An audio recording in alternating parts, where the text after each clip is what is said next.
Bismillahirrahmanirrahim. Assalamualaikum warahmatullahi wabarakatuh. Alhamdulillah. Wabihi nasta'in. Ashhadu an la ilaha illallah wahdahu la sharika lah. وأشهد أن محمدًا عبده ورسوله ونصلي ونسلم على هذا النبي الكريم سيد المرسلين وعلى آله وصحبه أجمعين أما بعد أيها المؤمنون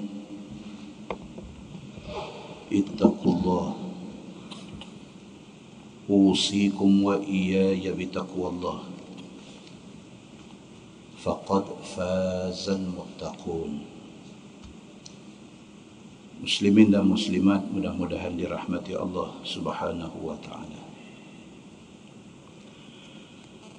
Di dalam sebuah hadis An Ibn Umar radhiyallahu anhuma عن رسول الله صلى الله عليه وسلم قال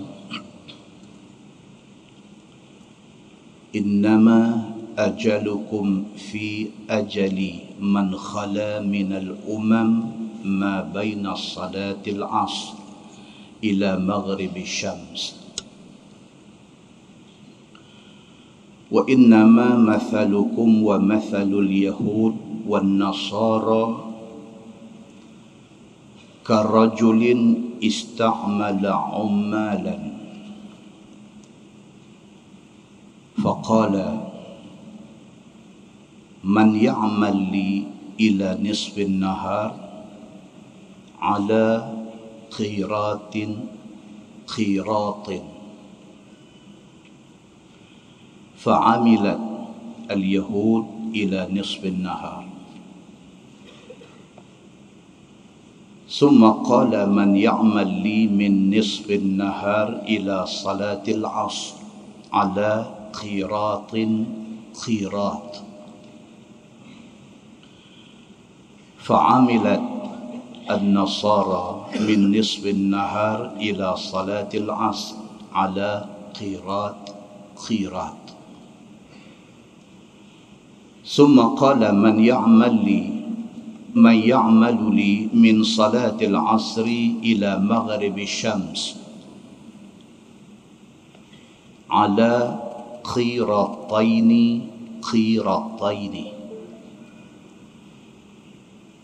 ألا فأنتم الذين يعملون من صلاة العصر إلى مغرب الشمس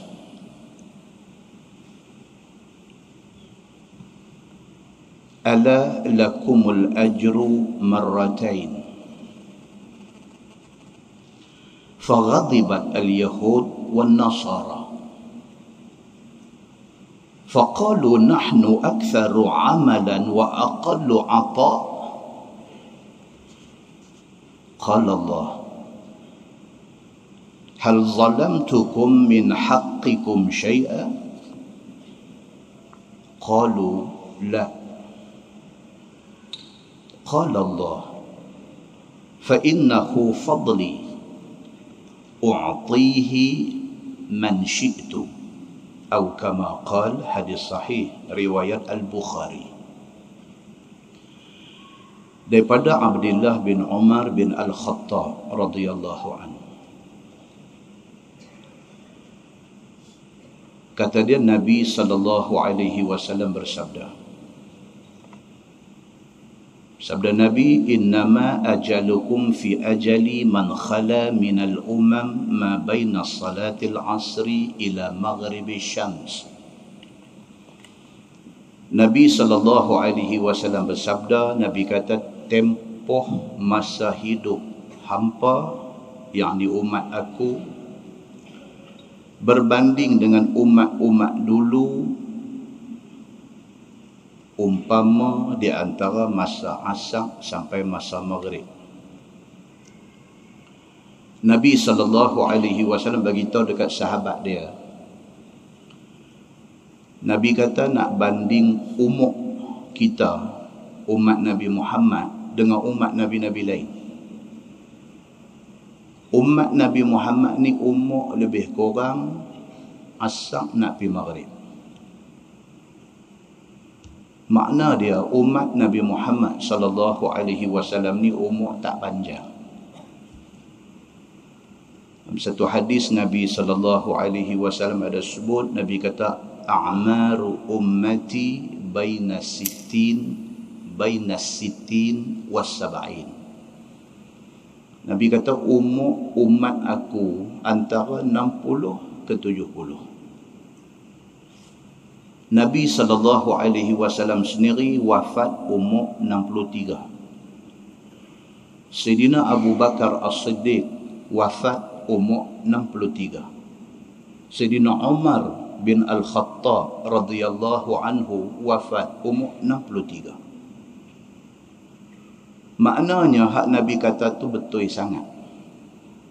Nabi kata a'maru ummati, umur umat aku bainas sittin was sab'in, in between 60-70. Dalam syarah hadis tu ulama hadis kata majority mati antara itu, sedikit daripada yang ada ni umur lebih pada tu. Maka Nabi SAW kata kepada sahabat-sahabat dia, Nabi kata tempoh masa hidup hampa kalau nak banding dengan tempoh masa hidup umat-umat Nabi dulu-dulu, hampa ni umpama asyak nak pergi maghrib saja. Wa innama mathalukum wa mathalul yahud wan nasara karajulin ista'mala ummalan. Nabi kata tapi kalau nak banding hampa dari segi pahala,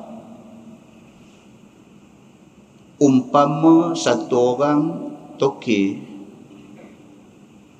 nak ambil orang kerja, ummalan, ummal ni maksud orang kerja. Kalau kita pergi Mekah, kita bawa mak kita, bawa ayah kita tua-tua, mereka perlukan wheelchair.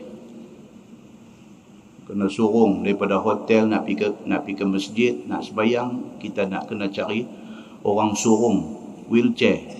Hak dua kerja surung wheelchair tu dia panggil amil. Kalau ramai dia panggil ummal. Tu maksud dia pekerja. Nabi SAW buat bandingan. Nabi kata dari segi pahala hampa dengan umat-umat dulu, umpama satu orang toke nak cari ummal, nak cari orang kerja dengan dia. Faqala, maka kata toke ni, dia kata may ya'malu li ila nisfin nahar ala khirat. Satu toke yang nak cari orang kerja dengan dia ni, dia buat satu offer. Dia kata siapa nak kerja dengan aku daripada subuh pagi sampai tengah hari. Katalah 7 pagi sampai 12 tengah hari. Berapa jam? 5 jam. Ala khirat. Dengan upah dia ialah satu khirat. Satu khirat kalau dalam perkiraan Nabi SAW, Nabi kata satu khirat itu satu bukit Uhud. Itu pada perkiraan Nabi dalam kes orang yang ziarah orang mati. Ini bukan perkiraan itu. Khirat maksudnya satu jumlah duit. Siapa nak kerja dengan aku? Kalau satu orang sanggup kerja dengan aku daripada subuh pagi sampai tengah hari, pukul 7 sampai pukul 12, aku bagi upah satu khirat. Fa'amilat al-yahud ila nisfin nahar. Nabi kata Yahudi akan angkat tangan. Dia kata saya sanggup kerja daripada 7 pagi sampai 12 tengah hari, 5 jam dengan bayaran satu khirat. Summa qala, kemudian toke ni kata, man ya'mal li min nisfin nahar ila salatil asr. Satu tokil lain pula kata, siapa nak kerja dengan aku daripada tengah hari sampai waktu asar. Tengah hari pukul 12 sampai asar pukul 4.30. Berapa jam? 4.30 jam. Yang tadi 5 jam bayaran 1 qirat. Tokil ni kata, siapa nak kerja dengan aku daripada tengah hari sampai asar, pukul 12 sampai pukul 4.30 jam dengan bayaran 1 qirat. Fa'amilat an-nasara min nisfin nahar ila salatil asr. Maka Nasrani kata, saya sanggup daripada tengah hari sampai masuk waktu asar 4.30 jam dengan bayaran 1 qirat. Summa qala, kemudian Toki kata lagi, man ya'malu li min salatil asri ila maghribi syams. Toki ni kata, siapa pula sanggup kerja dengan saya daripada asar sampai terbenam matahari, sampai maghrib. Asar 4.30, maghrib pukul 7. Berapa jam? 2,5 jam. Yahudi tadi 5 jam 1 qirat. Nasrani 4,5 jam 1 qirat. Yang ni dia kata, siapa sanggup kerja dengan aku daripada asar sampai masuk matahari, sampai maghrib 2,5 jam, ala qirataini dengan bayaran 2 qirat. 5 jam 1 qirat, 4,5 jam 1 qirat. Yang ni 2,5 jam saja 2 qirat. Masa lebih pendek, bayaran lebih mahal. Nabi buat bandingan. Ala fa antum allazina ya'maluna min salatil asri ila maghribi syams. Nabi kata, ketahuilah, yang mengambil tawaran ketiga ini, Nabi kata, ialah hamba, umat aku. Umat Yahudi ambil tawaran 5 jam 1 qirat. Nasrani ambil tawaran 4,5 jam 1 qirat. Hampa ambil tawaran 2,5 jam sahaja, tetapi bayaran 2 qirat.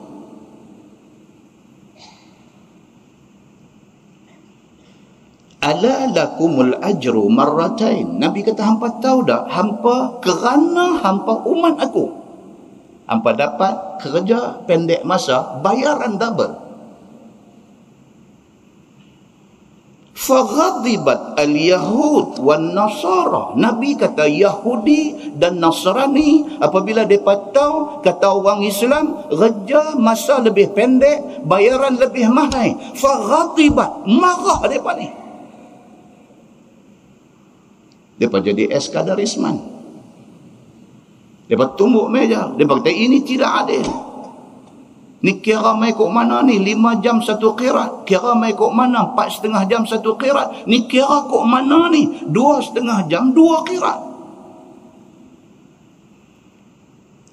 Faqalu, Nabi kata, maka berkata Yahudi dan Nasrani ini, nahnu aktsaru amalan wa aqallu ata'.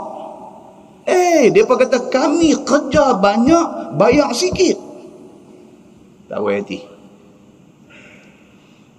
Qala Allah Ta'ala, Allah jawab kepada Yahudi dan Nasrani yang tak puas hati ini. Allah kata, hal zalamtukum min haqqikum syai'a. Tuhan kata, aku nak tanya hampa, Yahudi dan Nasrani yang kerja 5 jam 1 qirat, yang kerja 4,5 jam 1 qirat. Aku nak tanya hampa, adakah untuk nak bayang kepada umat Muhammad 2,5 jam 2 qirat, adakah aku ambil hak hamba? Tuhan tanya. Adakah untuk bayang kepada umat Nabi Muhammad yang kerja masa pendek bayang mahal ni, adakah untuk nak bayang kepada umat Muhammad aku ambil pahala hampa? Adakah aku ambil bahagian hampa? Tuhan kata, hal zalamtukum, adakah aku buat zalim kepada hampa, min haqqikum, dengan mengambil hak hampa, ambil untuk nak bagi kepada umat Muhammad? Qalu la. Yahudi dan Nasrani kata, dah, pahala kami dapat satu qirat, kami dapat dah. Dia kata, ya Allah, engkau tidak ambil pahala kami. Fa innahu fadli. Tuhan kata, maka sesungguhnya itu kurnia aku kepada umat Muhammad. Tuhan kata, aku bagi dekat umat Muhammad 2,5 jam kerja dengan bayaran 2 qirat, ganda daripada yang hampa dapat. Aku tak ambil daripada poket hampa, aku ambil daripada kekayaan aku. Tuhan kata, qala Allah, firman Allah, fa innahu fadli, itu anugerah kurnia aku kepada umat Nabi Muhammad. U'tihi man syi'tu, hak aku, pahala tu aku nak bagi kepada siapa yang aku mau, aku punya suka. Tuhan kata. Hadis itu hadis sahih, riwayat Al-Bukhari. Maksud dia tuan-tuan, saya nak bagi tahu di sini ialah apa? Untung kita tak minta dilahirkan sebagai umat Nabi Muhammad, tapi Allah takdirkan kita beranak mai, kita jadi umat Nabi Muhammad sallallahu alaihi wasallam. Jadi umat Nabi Muhammad itu sudah anugerah. Kalau ada daripada kalangan manusia hari ini, dia tak bersyukur, dia jadi orang Islam, dia jadi umat Nabi Muhammad, dia manusia yang tak tahu syukur kepada Allah Subhanahu wa ta'ala. Allah bagi keistimewaan ini, Allah bagi privilege ini kepada umat Nabi Muhammad, dan siapa pun tak boleh question benda ni. Tak boleh tanya, tak boleh kata tak puas hati. Tuhan kata apa? Fa innahu fadli, itu anugerah aku. Aku nak bagi dekat siapa, itu aku punya hak. Demikian Allah Subhanahu wa ta'ala tunjuk sayang dia kepada Nabi Muhammad, yang sayang dia kepada Nabi Muhammad itu melimpah mai sampai kepada kita umat Nabi Muhammad sallallahu alaihi wasallam. Dan lebih hebat lagi, pasal apa? Pasal hadis ini hadis sahih riwayat Al-Bukhari.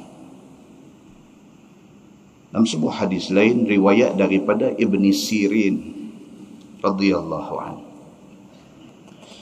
kata dia, qultu li Abidah indana min sya'rin Nabi sallallahu alaihi wasallam asabnahu min qibali Anas atau min qibali ahli Anas.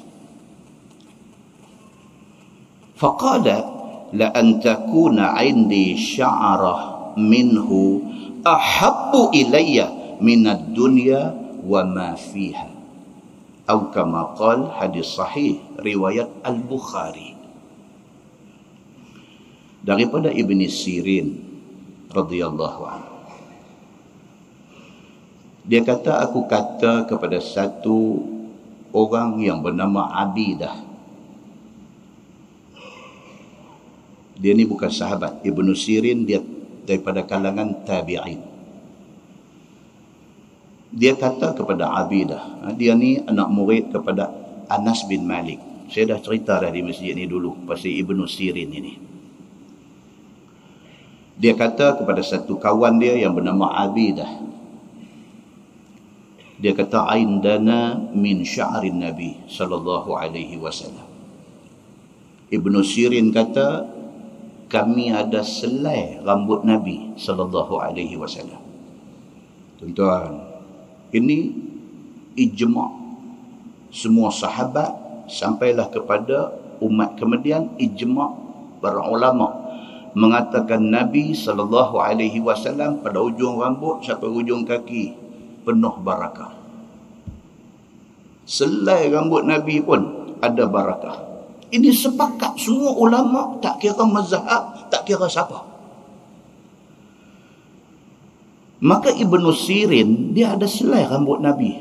Allahu Akbar. Dia bagi tahu dekat Abidah. Dia kata, aindana min sya'rin Nabi sallallahu alaihi wasallam, kami ada rambut Nabi selai. Asabnahu min qibali Anas, kami dapat rambut ni daripada tok guru kami, iaitu Anas bin Malik. Tentang kita dah cerita banyak kali, Anas ni siapa dia? Khadam Nabi untuk 10 tahun. Dia khadam Nabi. au min qibali ahli Anas, ataupun kalau bukan daripada Anas pun daripada keluarga Anas bin Malik, bagi dekat kami selai rambut ni, kami simpan. Qala Ibn Sirin, kata Ibn Sirin, la an takuna indi sya'rah minhu ahabbu ilayya minad dunya wa ma fiha. Ibn Sirin kata, aku ada rambut Nabi selai ni, bagi aku dia lebih baik daripada dunia dan isinya. Dia kata, aku ada rambut Nabi selai ni bagi aku lebih bermakna, lebih berharga daripada dunia dan segala kekayaan yang ada dalam dunia. Pasal apa? Pasal rambut itu ada barakah dia. Tuan-tuan duk dapat video klip kata negeri Arab mana rambut punya panjang apa duk bawa main, wallahu alam, no comment. Pasal apa? Pasal kalangan tabi'in dapat selai pun tak tahu nak abang. Tahu Syekh Arab ni ada tu dia punya banyak. Wallahu alam, no comment. Tapi nampak tu very funny benda tu. Muslimin dan muslimat yang dirahmati Allah sekalian. Istimewanya umat Nabi Muhammad ni sampai tahap tu. Selai rambut Nabi dapat pun, Masya Allah. Dalam sebuah hadis riwayat daripada Abi Ishaq radhiyallahu anhu, kata dia, sami'atul Bara radhiyallahu anhu yaqul, atta an-nabiy sallallahu alaihi wasallam rajulun muqanna' bil hadid. Faqala ya Rasulullah, uqatil aw uslim? Qala an-nabi sallallahu alaihi wasallam, qatil fa aslam. Qala an-nabi sallallahu alaihi wasallam, aslim thumma qatil. Fa aslama thumma qatala fa qutila.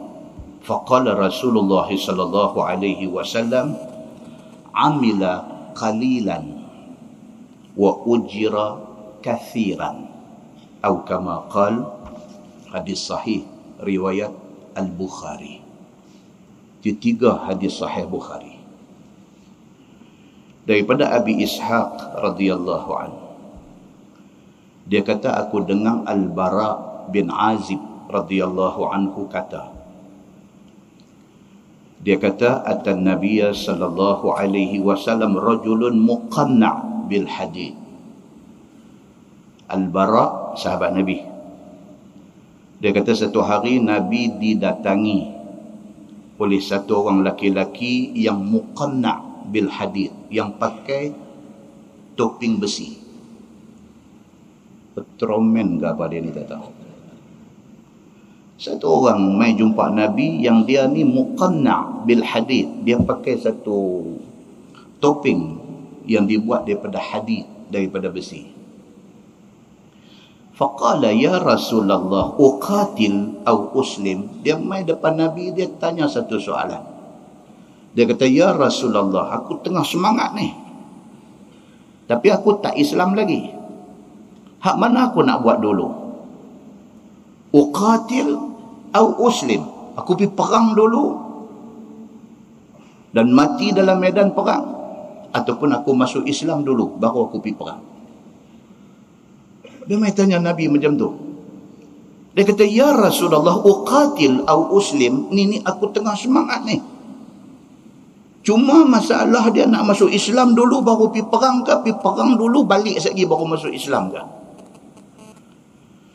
Qala Nabi sallallahu alaihi wasallam, aslim summa qatil. Nabi kata, masuk Islam dulu, lepas tu pergi perang. Nabi nak abang dekat kita, Islam ini tiket. Islam ini tiket. Tentu ada dapat kan, sama ada dalam YouTube ataupun dalam Facebook, dalam apa, duk sebar gambar satu budak cerodong mana atau pergi buat cakap dereh di satu restoran, orang duk ambil gambar, duk bercakap sampai bersembok-sembok ayat dia.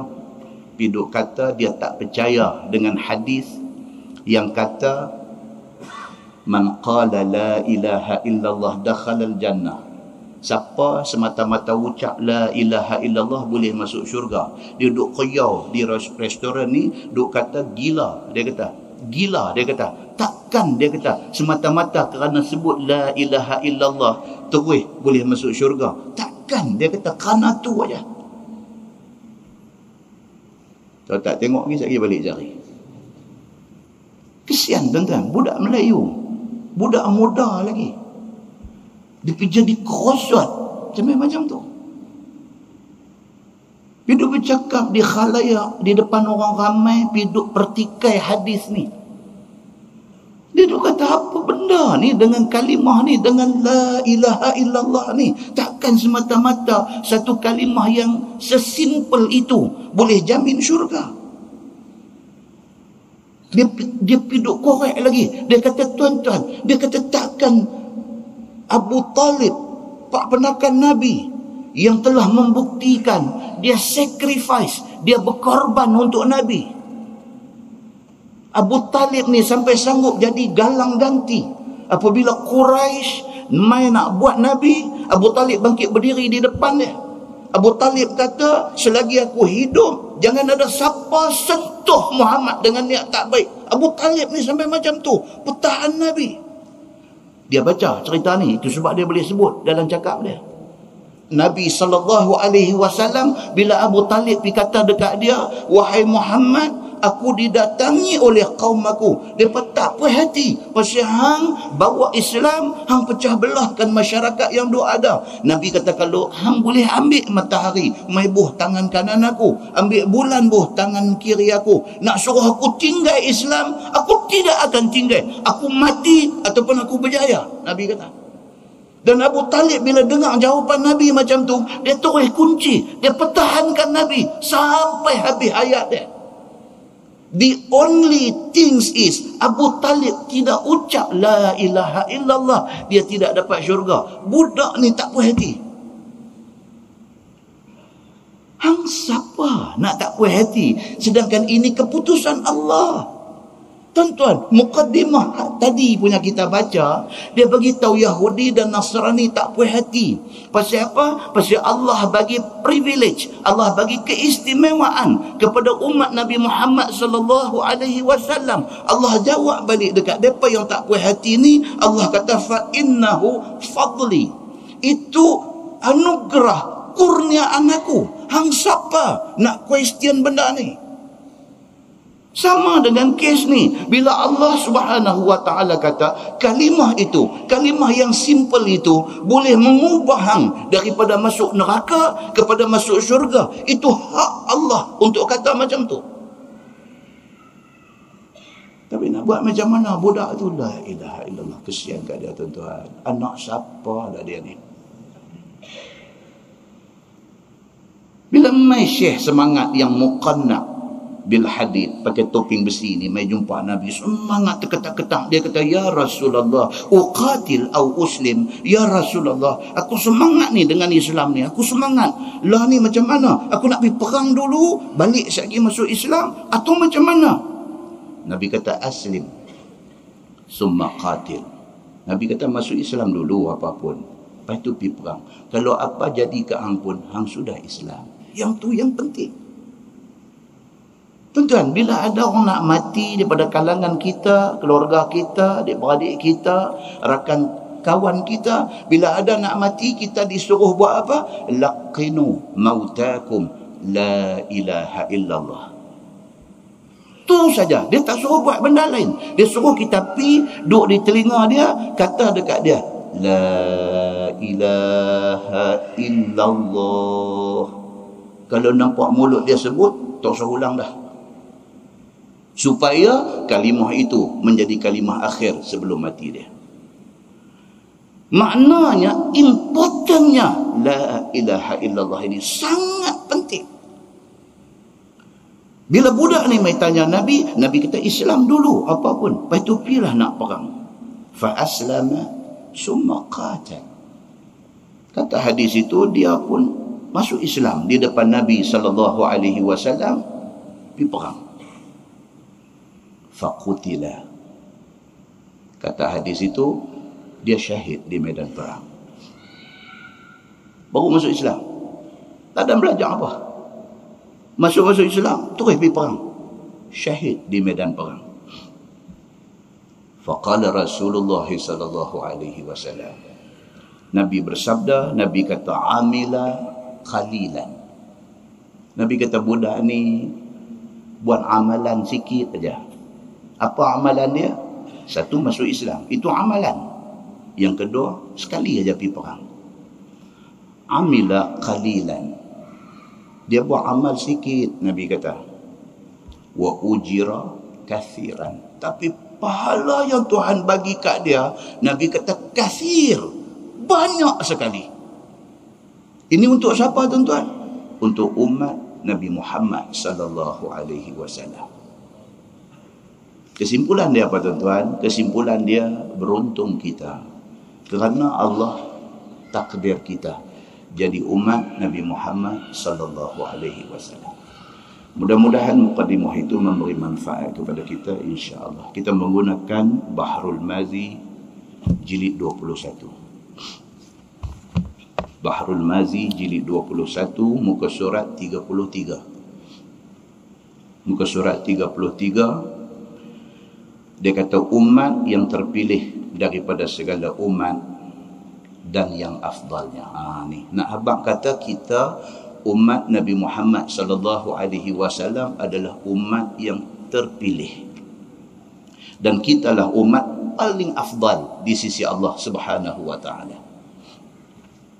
Bermula umat yang terpilih daripada segala umat dan yang paling afdal ialah umat Nabi Muhammad sallallahu alaihi wasallam. Itu dia. Dia abang dulu. Hadis yang kita baca tadi 3 tadi dah cukup dah. Kalau tak baca kitab malam ni balik pun puas dah. Tak boleh lah pasal bulan lepas pun tak baca. Tapi maksudnya kalau kita letakkan itu objektif dia. Objektif mengajak malam ni ialah supaya orang yang hadir faham. Kata jadi umat Nabi Muhammad ni untung besar. Berhenti dekat tadi balik, tuan-tuan faham dah. Faham dah kata kita ni alhamdulillah Allah bagi kita jadi umat Nabi Muhammad. Tercapai dah objektif tu. Tapi kita baca tengok apa dia nak bagi tahu keistimewaan umat Nabi Muhammad sallallahu alaihi wasallam. Bermula dalil yang menunjukkan atas yang demikian ialah ayat Quran yang telah ditafsirkan oleh Nabi sallallahu alaihi wasallam. Yang kata kita ni umat pilihan ni, yang kata umat Nabi Muhammad ni umat pilihan ni bukan hadis saja. Quran sebut. Hak kita baca tadi hadis Al-Bukhari pun kita rasa dah kejap dah. Quran sebut kata umat Nabi Muhammad ini umat pilihan. Sebagai riwayat yang dikeluarkan oleh Imam At-Tirmizi, kata dia an Abi Sa'id عن النبي صلى الله عليه وسلم في قوله وكذلك جعلناكم أمة وسطا قال عدلا. Maksudnya diriwayatkan daripada satu sahabat Nabi sallallahu alaihi wasallam, nama dia Abu Sa'id Al-Khudri radhiyallahu anhu. Baru hari Senayan kemarin dulu kita baca cerita dia ni. Abu Sa'id Al-Khudri tanpa diketahui oleh kawan-kawan dia, rupa-rupanya tok bomo dia ni. Kita baca kemarin dulu. Kan? Hadis cerita kata sekumpulan sahabat melalui satu kawasan, dia kata Al-Ma, kawasan air, maksudnya kawasan wadi, kawasan oasis. Kebetulan ada suku Badui yang buat settlement mereka di kawasan itu. Bos mereka kena sengat menatang visa. Bila rombongan sahabat Nabi mai, wakil mereka lari pergi tanya, kalangan hampa ni ada tak siapa-siapa boleh jadi raq? Dia kata ra alif qaf, raq maksudnya orang yang boleh jampi. Jampi dia panggil ruqyah. Orang kalau batas sebut ruqyah hanggu tak kira lah, pasal anak murid Darul Syifa ramai. Kan? Ditanya ada tak di kalangan hampa ni yang rock, yang boleh buat jampi? Bos kami kena sengat menatang visa. Semua orang sengat. Tiba-tiba Abu Sa'id Al-Khudri, dia kata, aku boleh cuba. Terkejut kawan-kawan. Bomoh rupanya. Dia pun pergi, ringkas cerita hadis tu, dia buat apa? Dia pergi baca Ummal Kitab. Dia pergi baca Fatihah dia. Dengan kehendak Allah, macam kutip tak ubang. Bangkit elok Syekh ni. Seronoknya suku Badui ni, pasal ketua mereka yang tadi sakit mengelupong, tiba-tiba macam kutip tak ubang baik, mereka bagi kambing kat dia sebagai hadiah. Dia heret kambing bawa balik pergi dekat kumpulan sahabat Nabi ni. Dia kata, ni apa ni? Dia kata, tadi aku pergi lepas satu Fatihah dekat Syekh tu, dia lega, dia bagi kambing. Dia kata, jangan buat apa lagi. Kawan-kawan lain kata, jangan buat apa lagi. Jangan duk sembelih, jangan duk buat kambing grill. Tak mau. Dia kata, sehingga kita balik Madinah, kita tanya Nabi, apa cerita ni? Hampir baca Fatihah, orang bagi upah kambing ni, boleh tak boleh ambil? Tengok tuan-tuan, sahabat Nabi teliti mereka macam mana. Ringkas lagi cerita, balik Madinah, beritahu dekat Nabi. Nabi kata apa? Nabi kata, tidak ada upah yang lebih baik daripada upah kerana membacakan atau mengajarkan Al-Quran. Nabi kata. Meaning to say, boleh ambil, tak boleh ambil? Boleh dan halal. Huraian panjang, kena tengok balik YouTube. Kisah di Taman Krian. Dia ada huraian tentang hadis itu. Muslimin dan muslimat yang dirahmati Allah sekalian. Hadis ini riwayat daripada Abu Sa'id Al-Khudri daripada Nabi SAW pada tafsir firman Allah. Wa kadzalika ja'alnakum ummatan wasata. Yang bermaksud sebagaimana telah kami tunjukkan sekalian kamu pada jalan yang betul, maka demikian itulah kami jadikan sekalian kamu, wahai umat Muhammad, sebagai umat yang wasata. Apa makna wasata ni? Wasata maksud dia apa? Pertengahan. Wasata ni maksud dia intermediate. Dan bahasa orang putih bila kata ummatan wasata, maksudnya umat yang intermediate, umat yang pertengahan, ataupun umat yang mutawassit dalam bahasa Arab kata. Ataupun boleh dipanggil ini sebagai umat yang mu'tadil. Umat yang mu'tadil maksudnya umat yang moderate. Moderate ni maksud dia apa? Moderate. Itu kata orang putih ni dia tak boleh nak terjemah pun dia jadi tak cantik. Dia umat yang moderate, umat yang moderate. Dia macam nak kata sederhana pun boleh kata, tapi moderate ni dia lebih daripada sederhana. Cantik, umat yang cantik. Begitu. Yang ni yang orang duk salah faham. Yang kata ummatan wasata ni, umat yang moderate, umat yang sederhana ni, orang duk salah faham. Dia duk bawa satu konsep baru, konsep wasatiyah. Dia bawa konsep wasatiyah tu, dia nak maksudkan kepada ummatan wasata, tapi dia bawa tengok bini tak pakai kelumbung. Yang ni yang masalah. Dia yang ni yang nak kena Nabi SAW tafsirkan maksud ayat ni. Pasal apa? Takut dia misinterpret. Ayat tu kata ummatan wasata, umat Nabi Muhammad ini wa kadzalika ja'alnakum ummatan wasata, dan demikianlah kami jadikan umat Muhammad ini sebagai umat yang mutawassit, umat yang intermediate, umat yang moderate. Nabi habang lagu tu, kupasan kemudiannya dia pergi habang, kita kena ada wasatiyah, kita kena ada kesederhanaan. Tiba-tiba dalam menjelaskan kesederhanaan tu, orang perempuan tak payah pakai tudung. Selalu Nabi tak ajak lagu tu, tetapi kita misinterpret apa yang diberitahu oleh Nabi SAW. Jaga baik-baik. Kata At-Tirmizi, bermula itu hadis hasan lagi sahih. Muka sebelah dia kata masalah ijma' itu hujjah. Tuan-tuan, kita punya sumber hukum dalam Islam apa dia? Satu, Quran. Kena ikut. Kalau Quran kata wasariqu wasariqatu faqta'u aydiyahuma jazaa'an bima kasaba nakalan min Allah. Kalau Tuhan kata macam tu dalam Quran, pencuri baik dia laki-laki baik dia perempuan, kalau sabit kesalahan, ada saksi, ada bukti, nilai barang yang dia curi mencukupi nisab yang ditentukan oleh Nabi SAW, faqta'u aydiyahuma, potong tangan pencuri laki-laki dan perempuan ini.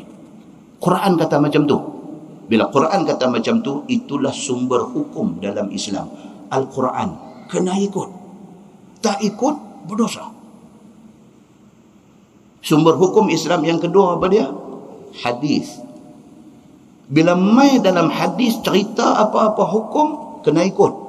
Sebab hadis menduduki tempat kedua di dalam sumber pengambilan hukum dalam Islam. Yang ketiga apa dia? Ijma'. Yang ni yang kata ni, ijma' yang kita nak baca ni. Ijma' maksudnya apa? Sekumpulan ulama yang mempunyai credibility. Credibility ini maksudnya dari segi ilmu, dari segi akhlak, dari segi amalan, dari segi semua ada dekat mereka ni. Mereka ni sekumpulan ulama yang hebat, yang mujtahid. Mereka ni sit down, mereka bincang tentang apa-apa masalah yang timbul, yang masalah itu tidak ada jawapan dalam Quran, di dalam hadis Nabi. Mereka bincang berdasarkan kepada nas Quran dan hadis yang sipi-sipi. Mereka istimbatkan satu hukum. Benda itu dipanggil ijma' as-sahabah ataupun ijma' al-ulama. Dia menjadi satu sumber hukum. Dan yang keempat dia panggil apa? Qiyas. Okey. Baik, now dia nak beritahu kat kita ijma' itu hujjah. Apabila ulama yang mempunyai credibility, ulama yang mempunyai cukup ilmu, apabila mereka ni sit down, mereka duduk, mereka berbincang dan mereka menghasilkan satu hukum, maka benda itu menjadi ijma'. Dan ijma' itu tidak boleh lawan. Nampak? Yakni dia kata ijma' itu menjadi dalil bagi hukum syarak. Kata Imam Baydawi di dalam tafsirnya, dan telah diambil dalil oleh ulama akan ayat yang ditafsirkan di dalam kita baca tadi, atas bahawasanya ijma' itu satu dalil atas hukum syarak. Berdasarkan ayat tadi, wa kadzalika ja'alnakum ummatan wasata. Dan demikianlah kami jadikan kamu, wahai umat Muhammad, sebagai umat yang wasata, umat yang afdal, yang terpilih. Apabila Allah endorse dalam Quran, kata umat Nabi Muhammad ini umat yang baik dan terpilih. Bila Allah endorse, maknanya umat Nabi Muhammad apabila dia duduk, dia bincang dan dia menghasilkan hukum, hukum itu mesti dipatuhi. Itu maksud dia. Kerana jikalau adalah pada barang yang telah muwafaqah mereka itu, akan hukumnya itu batal. Dia kata nescaya jadi cedera dan rosaklah keadilan, dan betul mereka itu. Maksudnya apa? Dia kata kalaulah ijma' ulama daripada kalangan umat Nabi Muhammad itu tidak diterima pakai. Kalau ijma' yang diputuskan oleh sahabat-sahabat Nabi tak diterima pakai, maknanya apa? Ayat yang kita baca tadi, ayat 143 surah Al-Baqarah itu juga tak boleh pakai. Tu. Nampak tuan-tuan? Kalau ulama-ulama yang mempunyai credibility ini sudah duduk, sudah berbincang, sudah menghasilkan hukum, kalau kita tak mau pakai ijma' itu, seolah-olah kita tak mau pakai ayat tadi. Maka ijma' mesti pakai.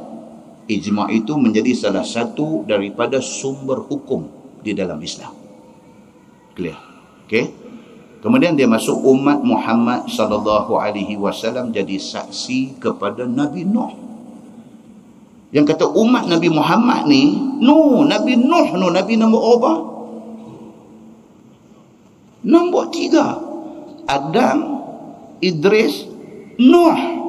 Dengan kita ni umat Nabi Muhammad, Nabi last sekali tiba-tiba Allah sebut, Nabi SAW sebut dalam hadis, kata hari akhirat esok, kita ni umat Nabi Muhammad last ni, di hari akhirat esok Allah panggil kita untuk menjadi saksi ke atas umat Nabi Nuh. Nampak? Istimewa tak istimewa kita ni? Sangat istimewa. Cuba kita baca cerita dia. Dia kata, iaitu tak kala berhimpun sekalian makhluk Allah di padang mahsyar. Ini cerita di mahsyar. Cerita di padang mahsyar. Mahsyar ni maksud apa tuan-tuan? Mahsyar. Mahsyar, duk sebut padang mahsyar. Kalau kita tak faham maksud dia, kita duk ingat dia macam padang serai. Padang mahsyar ni dia lain, dia tak serupa padang serai.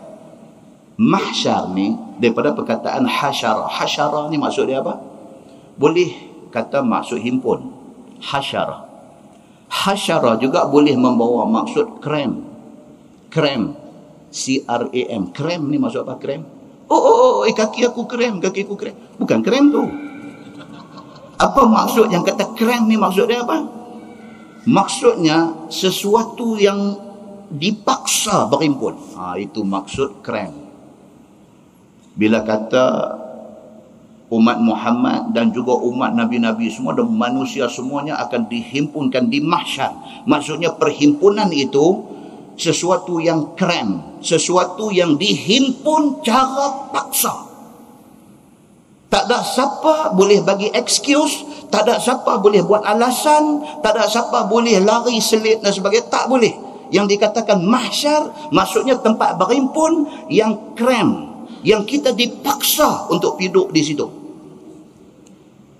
Dan tengok dalam kamus bahasa Arab ni yang kata hasyara. Hasyara ni juga dia kata crush. Crush dalam bahasa Arab. Crush maksud dia apa? Maksud dia pokonyok. Pokonyok. Maksudnya hang nak pi ke tak mau pi ke padang mahsyar, hang akan dipokonyok suruh pi juga. Itu maksud padang mahsyar. Maksudnya lain langsung dengan padang serai. Kan? So dia kata yang kita baca tadi, dia kata umat Muhammad menjadi saksi kepada Nabi Nuh ni di mana? Waktu semua orang berhimpun di padang mahsyar. Dalam Quran Tuhan sebut, wa yawma yuhsyaru a'da'ullahi ilan nar fahum yuza'un hatta idza ma ja'uha syahida alaihim sam'uhum wa absaruhum wa juluduhum bima kanu ya'malun wa qalu li juludihim lima syahidtum alaina qalu antaqana Allah allazi antaqa kulla syai' wa huwa khalaqakum awwala marrah wa ilaihi turja'un. Ni ayat apa ni tuan? Ayat kita ambil SPM dulu tingkatan 5, kita belajar ayat ni. Itu sebab bila saya baca, saya nampak tuan-tuan macam Al-Hafiz. Tapi tak apa, cuma perasan macam biasa dengar ni. Kuliah mana? Kuliah mana? Tingkatan 5 dulu. Kan? Allah sebut dalam ayat ni, wa yauma yuhsyaru a'da'ullahi ilan nar.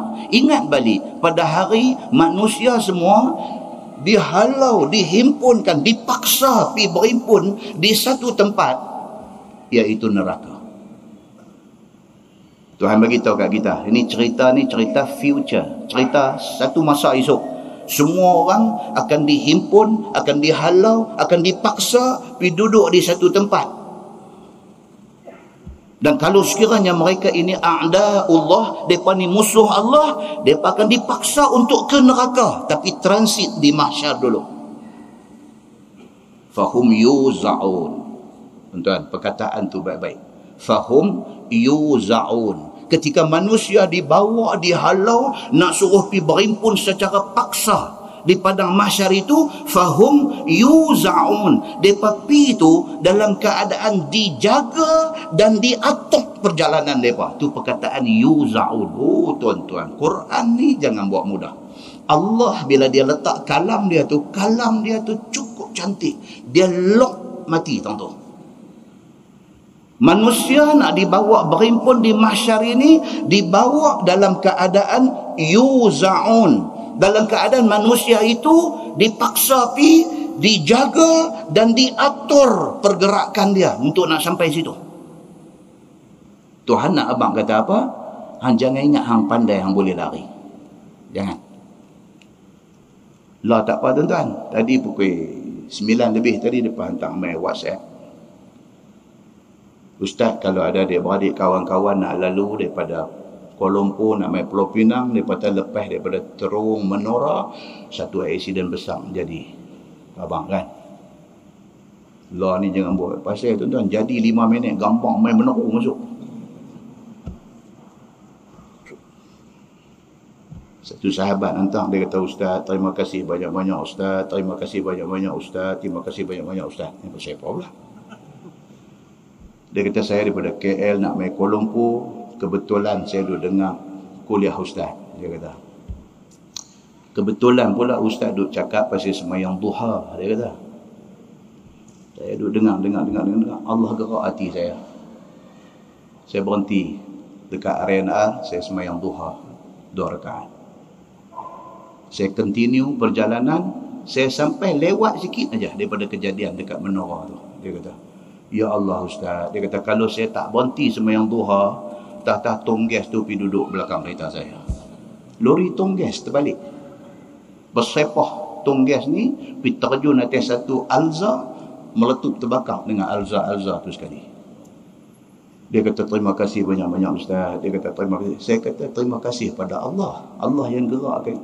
Ya, dia kata, tapi Ustaz yang sebab musabah. Tuan-tuan, Allah Subhanahu Wa Ta'ala kalau kita buat benda baik, dia pelihara kita. Atas macam-macam cara Tuhan boleh buat.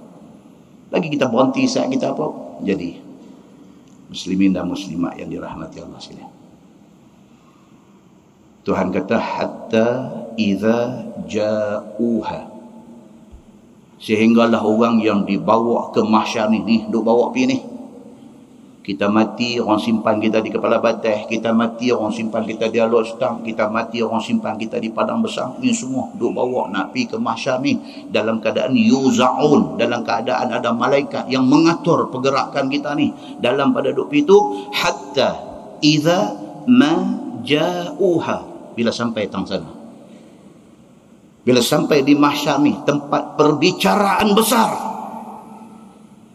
syahida alaihim sam'uhum wa absaruhum wa juluduhum bima kanu ya'malun. Bila sampai di sana apa jadi? Tuhan kata, segala pendengaran kita, segala penglihatan kita, segala julud, segala kulit-kulit kita ni menjadi saksi di depan Allah Subhanahu Wa Ta'ala. Kadalah Yasin kita baca, Tuhan kata apa? Al-yawma nakhtimu ala afwahihim. Kan? Pada hari itu Allah peteri. Nakhtimu, peteri mulut. Pasal apa? Mulut ni kalau tak peteri, dia mohong. Dia mohong. Kan? Allah peteri mulut. Bila Allah peteri mulut, apa jadi? Hak lain Allah bagi boleh bercakap. Ayat ni duk cerita kat kita ni, apabila manusia sampai di mahsyar ni, syahida alaihim sam'uhum wa absaruhum wa juluduhum bima kanu ya'malun. Bila sampai sana, mulut Tuhan peteri. Yang duk bercakap di depan Tuhan ni siapa dia? Pendengaran kita. Dia duk bagi tahu Tuhan. Dia kata, ya Allah, dia ni telinga dia duk dengar benda tarut seumur hidup dia. Wa absaruhum, mata penglihatan kita jadi saksi depan Allah. Dia kata, ya Allah, dia ni guna mata dia bukan untuk tengok Quran, bukan untuk tengok benda elok, dia untuk tengok benda dosa. Wa juluduhum, kulit tuan-tuan, daripada atas kepala ada kulit sampai ujung kaki ada kulit.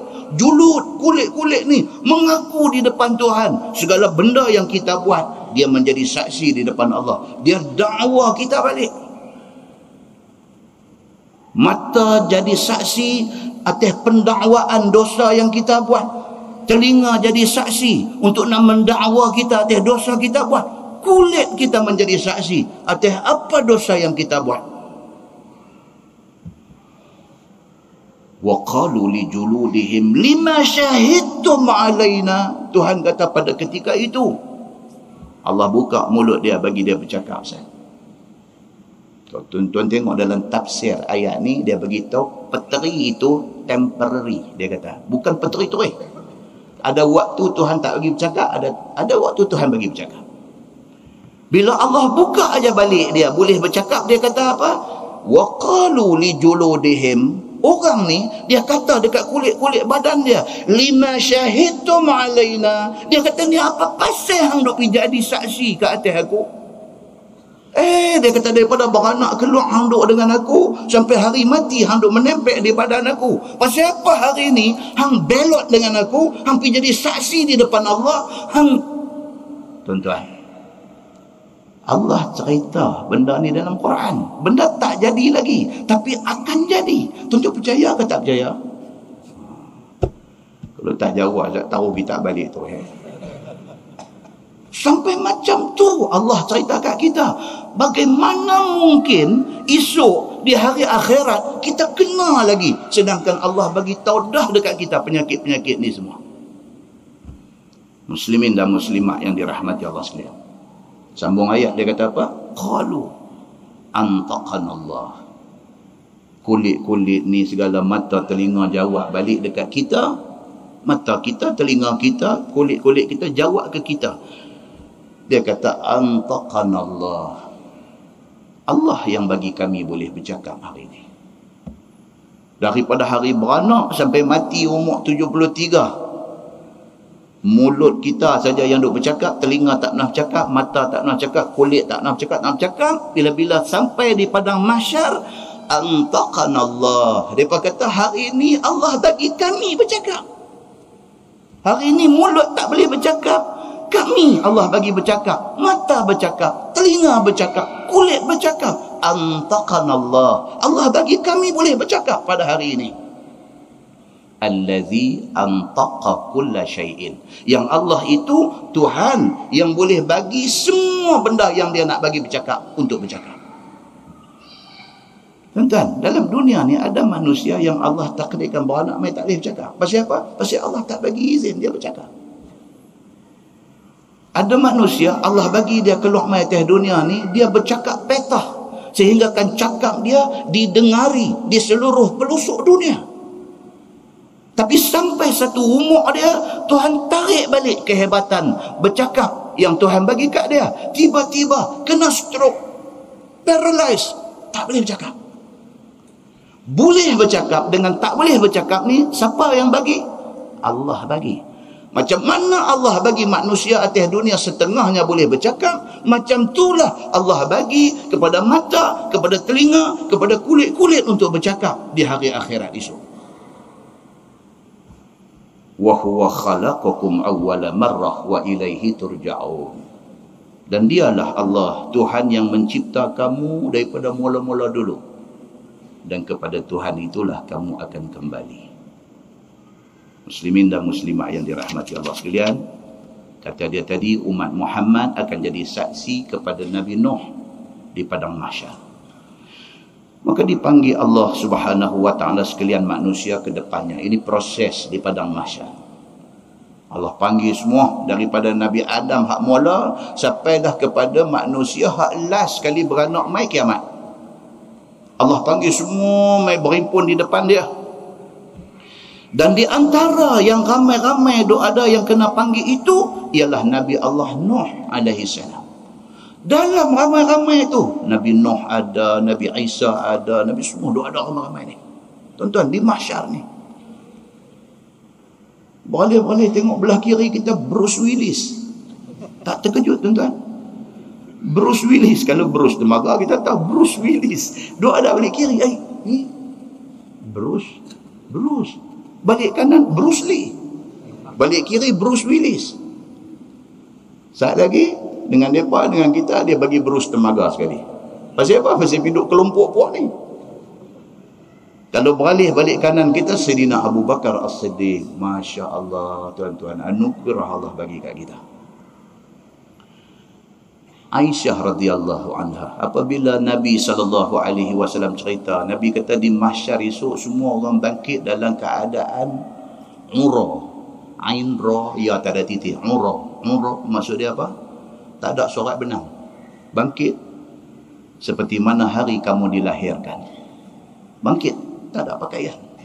Aisyah bila dengar, Dia kata, ya Rasulullah, maknanya orang boleh tengok saya. Dia duk ingat lagu dunia. Nabi kata, Aisyah, kekalutan mahsyar itu, siapa pun tak berasa nak tengok siapa dah.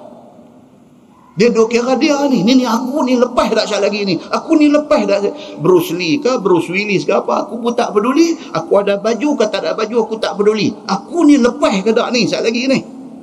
Nabi kata dekat Aisyah, tu saya duk fikir ambak malu ni. Kekalutan mahsyar itu, manusia ni tak peduli siapa dah. Muslimin dan muslimat yang dirahmati Allah sekalian. Dan di antara ramai-ramai yang ada itu, ada Nabi Allah Nuh alaihi salam. Sebagaimana tersebut dalam hadis yang dikeluarkan oleh Imam At-Tirmizi. Ini yang saya ulang sebut banyak kali tuan-tuan. Yang kata Bahrul Mazi ni, dia cerita hadis mai. Dia cerita hadis mai. Dia cerita hadis mai. Kita lega rasa. Kita tak mau dengar cerita-cerita tik mata penuh poket. Kita tak mau dengar. Kita nak dengar cerita Quran dengan cerita hadis Nabi. Cukup dah dengan cerita mengarut ni. Cukup dah. Now zaman kita nak dengar benda yang genuine, benda yang asli, benda yang original daripada Allah dan daripada Nabi sallallahu alaihi wasallam. Kata hadis tu an Abi Sa'id radhiyallahu anhu qala Rasulullah sallallahu alaihi wasallam yud'a Nuh fayuqal hal ballaghta fayaqulu na'am. Diriwayatkan daripada satu sahabat Nabi sallallahu alaihi wasallam, nama dia Abu Sa'id Al-Khudri radhiyallahu anhu. Kata dia sabda Nabi sallallahu alaihi wasallam, dipanggil Allah dengan wasitah malaikatnya akan Nabi Nuh. Ini proses yang akan berjalan di padang mahsyar. Dia akan panggil nama. Itu yang kata menunggu turn untuk kena hisap itu sudah azab. Duk tunggu turn, duk tunggu bila nama kita nak kena panggil ni, duk tunggu tu dah satu azab dah. Maka Allah perintahkan malaikat panggil siapa yang dia nak panggil. Dipanggil Nabi Allah Nuh alaihi salam. Maka pergilah malaikat kepada Nuh, lalu dipegang tangan Nabi Allah Nuh, ditariknya, dibawa dia menghadap Allah Subhanahu wa taala. Malaikat pi dalam ramai-ramai ni. Malaikat pi pegang Nabi Nuh, Tuhan panggil. Tuan-tuan, kalau Nabi Nuh pun kena tunggu masa kena panggil, Mak Nuh biasa ni lorak lah. Mak Nuh biasa ni tak tahu nak apa lah. Muslimin dan muslimat yang dirahmati Allah sekalian. Dan Nabi Allah Nuh alaihi salam ada pada ketika itu dalam keadaan gementar takut akan Tuhannya. Tu dia tuan-tuan. Nabi Nuh, satu Nabi, bila mai turn dia, bila malaikat mai habang dekat dia, Nuh, you punya turn lah ni. Nabi Nuh alaihi salam yang tadi duk tunggu dia punya turn ni, bila mai betul turn dia, gementar tubuh dia. Pasal apa? Pasal nak dibicarakan di depan Allah Subhanahu wa taala. Tuan baca dalam surah Al-Ghashiyah. A'udzubillahi minasyaitanir rajim. Bismillahirrahmanirrahim. Hal ataka hadithul ghashiyah. Apa maksud al-ghashiyah ni? Maksudnya apa? Al-ghashiyah, ghashiyah maksudnya apa? Meliputi. Hari kiamat di antara nama dia ialah al-ghashiyah. Maksudnya hari yang manusia ini diliputi dengan azab. Itu dia panggil al-ghashiyah. Hari manusia ni ujung rambut, ujung kaki ni azab semua. Kesengsaraan mahsyar, matahari Tuhan buat turun mes jengkai atas kepala, tenggelam dalam peluh sendiri, kaki orang pijak kaki kita pijak kaki orang. Suasana itu sudah cukup untuk menunjukkan betapa azab di mahsyar itu adalah azab yang meliputi. Yang kata al-ghashiyah. Tuhan tanya dalam Quran, hal ataka hadithul ghashiyah. Adakah pernah mai kepada hampa cerita tentang hari yang manusia diliputi azab? Wujuhun yawma idzin khashi'ah. Tuhan kata wajah-wajah muka-muka manusia pada hari itu dalam keadaan khasyiah, dalam keadaan takut, tunduk dan menghina diri. Oh, tak ada siapa hari itu. Bukan kata angkat muka, nak angkat mata pun tak berani. Siapa kata? Tuhan kata. Kita akan go detail tentang ayat ni di surah Taman Kerian, Tarik Buntang. Kita akan sampai ayat ni, kita akan cerita detail ni. Dia ada lagi cerita di, kalau nak cerita semua tak habis pula kitab pula ni.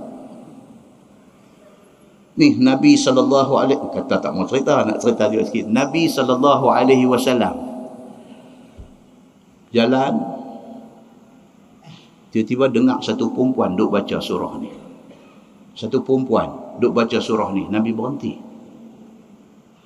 Nabi dengar perempuan tu baca hal ataka hadisul ghashiyah. Nabi respon bacaan itu dalam hadis. Nabi respon. Nabi kata na'am qad ja'ani. Nabi kata ya, berita itu sudah sampai kepada aku. Berita hari kiamat dan kedahsyatan dia, yang hari kiamat itu manusia diliputi azab ini, sudah sampai kepada Nabi SAW.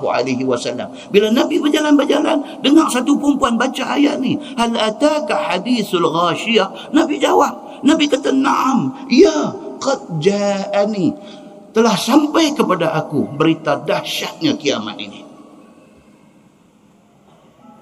Dia ada lagi cerita Sayyidina Umar pula, yang tu Taman Kerian. Allah Subhanahu wa taala kata, adakah telah mai kepada kamu berita tentang kiamat yang azab dia berlapis-lapis, azab dia meliputi wujuhun yauma idzin khashi'ah, yang wajah-wajah manusia pada hari itu tunduk, takut dan menghina diri. Amilatun nasibah. Tuhan kata ada manusia yang amilatun, yang kerja depa masa dia atas dunia ni cukup berat, nasibah, tetapi penat saja di hari akhirat esok. Tang ni dia ada huraian dia Sayyidina Umar pula. Ada manusia di atas dunia ni amilatun, kerja dia di atas dunia ni cukup hebat, nasibah, di hari akhirat esok penat saja. Nampak tak? Tasla naran hamiyah. Pada hari itu masuk mereka di dalam neraka yang panas membakar. Tusqa min ainin aniyah. Yang di neraka itu mereka diberi minum dengan air yang mendidih. Dalam neraka tidak ada manusia yang tidak dahaga. Manusia yang dahaga minta ayam, dibawa mai ayam dekat dia, dia ambil ayam tu. Ayam itu Tuhan sebut sebagai ainin aniyah, ayam yang mendidih. Dalam ayat lain Allah cerita kata ayam apa? Ayam yang apabila mai nak minum, baru mai di muka, luruh isi daging muka, luruh. Dah luruh tu minum juga, terbakar isi perut. Itu balasan orang masuk neraka. Laisa lahum ta'amun illa min dhari'. Tuhan kata duduk dalam neraka tidak ada makanan, melainkan kalau ada pun dhari'. Dhari' ni maksud dia apa? Pokok berduri. Lapang minta, Tuhan bawa mai dhari', pokok duri. Yang pokok itu berduri dan beracun, kata dalam tafsir. La yusmin wa la yughni min ju'. Yang bila makan pokok duri ini bukan nak bagi hilang lapang, jauh sekali nak bagi gemuk, dak sekali-kali.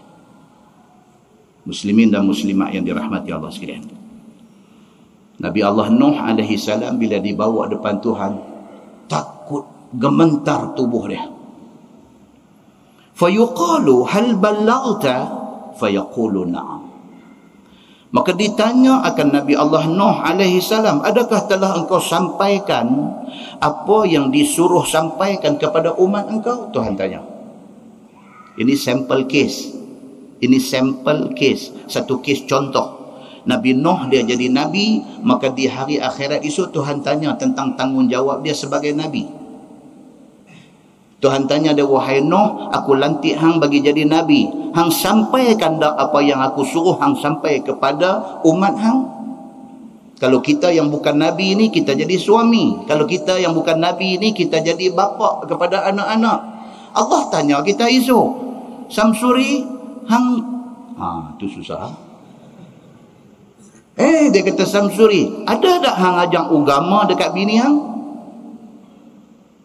Samsuri, hang anak berapa orang? Adakah hang bagi anak-anak hang ni reti agama? Macam mana Nabi Nuh kena tanya, macam tu kita kena tanya. Nabi Nuh teruk lagi. Dia bukan sahaja nak jawab tentang isteri dan anak-anak dia, bahkan dia kena jawab tentang umat dia.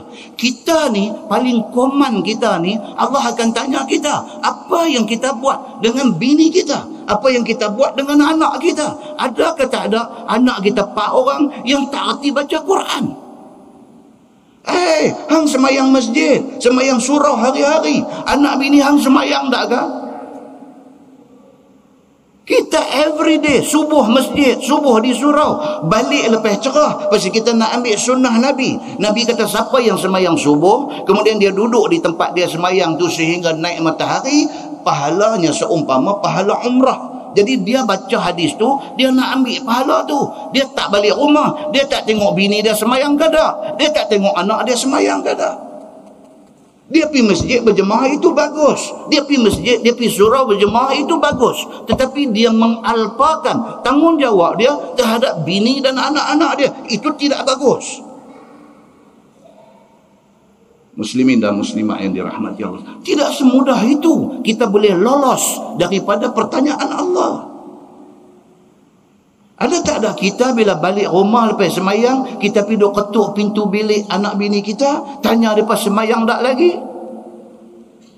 Kalau mereka jawab kata dah bunyi, padahal tik mata speak way, duk ada di mata ni, tak semayang lagi, kita pun pakai dah, right, okey. Walhal dia tak semayang, kita tak ada masa nak cek dia semayang ke tak semayang. Muslimin dan muslimat yang dirahmati Allah, duduk atas dunia ni bagus, kita pergi cari duit, kita ada duit banyak bagus, tapi nak jawab depan Allah esok, itu yang tak bagus. Nabi Allah Nuh alaihi salam dibawa depan Tuhan. Tuhan tanya dia, wahai Nuh, hal ballagta, adakah hang telah menyampaikan apa yang aku suruh sampaikan kepada umat hang? Maka jawab Nuh, bahkan telah hampa sampaikan sekalian yang engkau suruh kepada umat aku semua. Dia jawab dekat Tuhan. Nabi Nuh jawab, dia cakap betul. Dia kata, ya Allah, saya sudah sampaikan kepada umat saya apa yang Allah suruh. Sambung hadis tu, fayud'a qaumuhu fayuqalu hal ballaghakum fayaqulun ma atana min nadhir wa ma atana min ahad. Tuhan rupa-rupanya dia bukan dengar satu pihak, Tuhan dia akan tanya dua-dua. Dia panggil Nabi Nuh. Nabi Nuh mai dalam keadaan ketah takut. Dia tanya Nabi Nuh, wahai Nuh, ada tak hang sampaikan apa yang aku suruh sampaikan kepada umat hang? Nuh kata, bahkan saya sudah sampaikan. Dipanggil umat dia pula mai ke depan Allah Subhanahu wa taala. Kalau kita hari ni bangkit esok, Tuhan tanya, Syamsuri, hang ajak dah anak-anak hang ni tentang agama? Kita kata beres bos. Tuhan panggil anak kita, bila panggil mai, lain pula cerita dia. Tuhan kata hang bagus, tapi tanggungjawab hang dekat anak macam mana? Muslimin dan muslimat yang dirahmati Allah sekalian. Maka dipanggil akan kaum Nabi Allah Nuh alaihi salam semuanya, serta ditanya, adakah telah disampaikan oleh Nabi Allah Nuh alaihi salam kepada sekalian kamu akan barang yang Allah suruh dia sampaikan? Tuhan tanya umat dia. Ni Tuhan kata nak tanya, Nuh ada tak ada sampaikan seruan agama kepada hampa semua? Tanya umat dia. Maka jawab mereka itu, tiada datang kepada kami satu orang pun yang memberi ingat kepada kami. Punya tak guna umat dia ni. Nabi Nuh ajak adak mereka, Oi tuan-tuan, lebih pada ajar. Kan dalam Quran cerita, qala rabbi inni da'autu qaumi lailan wa nahara falam yazidhum du'ai illa firara. Quran cerita, kata Nuh, rabbi inni, wahai Tuhanku, sesungguhnya aku ni da'autu qaumi lailan wa nahara. Aku seru kaum aku malam dan siang. Aku cari mereka, aku ajak mereka suruh sembah Allah. Falam yazidhum du'ai, mereka tak mau terima seruan aku illa firara, lari lagi bila nampak aku. Quran cerita macam tu. Tiba-tiba umat dia bila dia bawa mai depan Tuhan, dia kata dekat Tuhan, dia kata tak pernah pun Nuh mai dekat kami, ajak kami, suruh kami jadi macam-macam ni, tak pernah, dia kata. Dan tiada datang kepada kami satu orang pun daripada pesuruhnya. Dia berjawab depan Tuhan macam tu. Ni jawapan ni sebelum al-yawma nakhtimu ala afwahihim, sebelum Tuhan seal mulut mereka, bagi peluang cakap, bagi peluang cakap, bohong tu.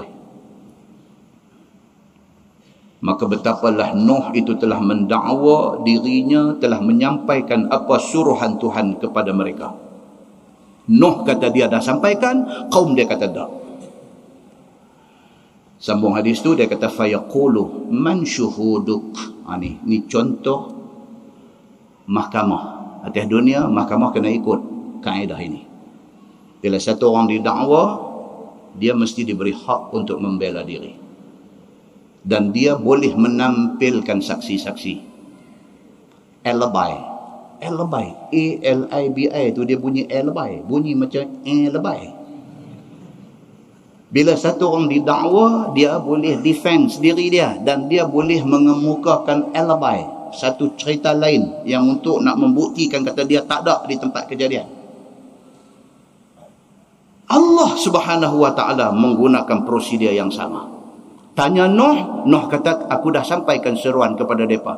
Tanya mereka ni, mereka kata tak ada. Nuh tak pernah mai dan kami tak pernah dengar apa tentang benda ni. Okey, Tuhan kata, man syuhuduk. Maka berfirman Tuhan kepada Nabi Nuh, siapakah saksi kamu wahai Nuh? Perbicaraan. Tuan-tuan, Tuhan kalau tak buat lagu ni boleh tak? Boleh sangat. Tak ada hal bagi Tuhan untuk nak kenal orang buat salah ni. Tetapi Allah buat benda ni sebagai apa? Sebagai satu formality dan sebagai nak tunjuk keadilan Allah kepada hamba dia. Jangan kita fikir bodoh. Dia duk kata apa Tuhan duk kena buat benda-benda macam ni. Semua Tuhan tahu apa. Duk kata lagu tu. Sebut tahu tu pun Tuhan tahu apa. Dia tahu. Oi, dia ni saat lagi dia kena saja. Tahu apanya. Kan? Muslimin dan muslimat yang dirahmati Allah sekalian. Tuhan kata dekat Nuh, wahai Nuh, siapa yang boleh ditampilkan sebagai saksi untuk nak menepis dakwaan mereka ini yang mengatakan kamu tidak sampaikan suruhan aku kepada mereka. Sambung hadis tu, fayaqulu Muhammad, dia kata fayaqul Muhammadun wa ummatuh. Maka jawab Nabi Allah Nuh alaihi salam kepada Tuhan, dia kata saksi aku ialah Nabi Muhammad sallallahu alaihi wasallam dan sekalian umatnya, kerana mereka baca Quran. Itu dia. Nabi Nuh, Nabi nombor 3. Adam, Idris, Nuh. Kita ni umat Nabi Muhammad nombor 25 daripada kalangan Rasul. Hebatnya umat Nabi Muhammad ni pasal apa? Pasal kita dibekalkan dengan Al-Quran. Yang Al-Quran itu satu kitab yang di dalamnya terhimpun benda-benda lepas dan benda-benda future. Quran menceritakan tentang daripada Adam alaihi salam. Quran cerita Nuh, Hud, Saleh, semua ada cerita dalam Quran. Sehinggalah cerita hari nak jadi kiamat macam mana, sehinggalah bangkit manusia di mahsyar nak jadi macam mana, sehinggalah masuk syurga, apa ada dalam syurga. Quran satu kitab yang komplit menceritakan A sampai Z. Kerana Quran yang sempurna itu, maka Nabi Muhammad sallallahu alaihi wasallam dan umat Nabi Muhammad sallallahu alaihi wasallam ditampilkan di depan Allah sebagai saksi di depan Allah Subhanahu wa taala. Pasal apa? Pasal kita umat Nabi Muhammad, pasal kita baca Quran. Bahwasanya telah tersebut di dalam Al-Quran, hamba telah menyampaikan apa suruhan Tuhan. Nuh kata apa? Kerana Quran sudah bagi tahu, ayat yang kita baca tadi, dia kata da'autu qaumi lailan wa nahara. Quran bagi tahu. Quran bagi tahu, maksud siapa bagi tahu? Allah bagi tahu. Dan siapa yang membaca kenyataan Allah ini? Kita, umat Nabi Muhammad yang baca. Maka kita ditampilkan sebagai saksi, dan kita saksi yang mempunyai credibility. Kita boleh jawab di depan Tuhan, ya betul, Nuh sampaikan benda ni. Pasal apa? Pasal saya baca dalam Quran. Muslimin dan muslimat yang dirahmati Allah sekalian. Qala fayu'ta bikum tashhaduna annahu qad ballagh. Sabda Nabi sallallahu alaihi wasallam, maka didatangkan sekalian kamu ke depan Allah Subhanahu wa taala untuk naik saksi. Kita ni semua dibawa mai depan Tuhan nak jadi saksi kepada Nabi Nuh. Kita ni, kita tak kena bercakap lagi, pergi duduk jadi saksi dulu. Ni yang leceh ni. Kalau kita dah bercakap dah tak lagi, kita ditampilkan untuk jadi saksi. Saksi ni pun bukan benda syok, tuan-tuan. Itu sebab orang, kalau orang ni hang tolong jadi saksi, tak apa belah. Ini semua leceh. Sebagai yang kamu ketahui di dalam Quran, bila mai kita ditampilkan untuk jadi saksi, hang cakap apa yang hang baca dalam Quran. Tuhan kata bahawa sesungguhnya Nuh alaihi salam telah menyampaikan apa yang disuruh Allah Subhanahu wa taala sampaikan kepada kaumnya. Kita kita jadi saksi. Kita baca dalam Quran, kita kata depan Allah, ya Allah, aku ada baca dalam Quran cerita Nuh kata da'autu qaumi lailan wa nahara. Nuh seru kaum dia bukan siang saja, bukan malam saja, siang dan malam. Dia non-stop, dia menyeru orang kepada Allah. Sambung hadis tu dia kata fadzalika qaulullah wa kadzalika ja'alnakum ummatan wasata litakunu syuhada'a 'alan nas wa yakuna ar-rasulu 'alaikum syahida. Itulah ayat dia. Dan itulah maksud firman Allah, dan sebagaimana telah kami tunjukkan kepada kamu wahai umat Muhammad jalan yang betul. Kita ni duk ikut Islam ni, jalan kita ni siapa tunjuk? Tuhan yang tunjuk. Wa inna hadha sirati mustaqima fattabi'uh. Sesungguhnya Islam ini adalah jalan yang aku bagi dekat hampa. Ikut jalan ini, jangan ikut jalan lain. Jalan Islam ni apa dia?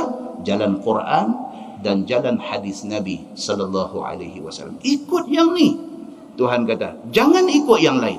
Hang derail, hang terkeluar daripada landasan jalan ini, hang jumpa faedah dia. Demikian itulah jua kami jadikan kepada kamu wahai umat Muhammad, umat pilihan.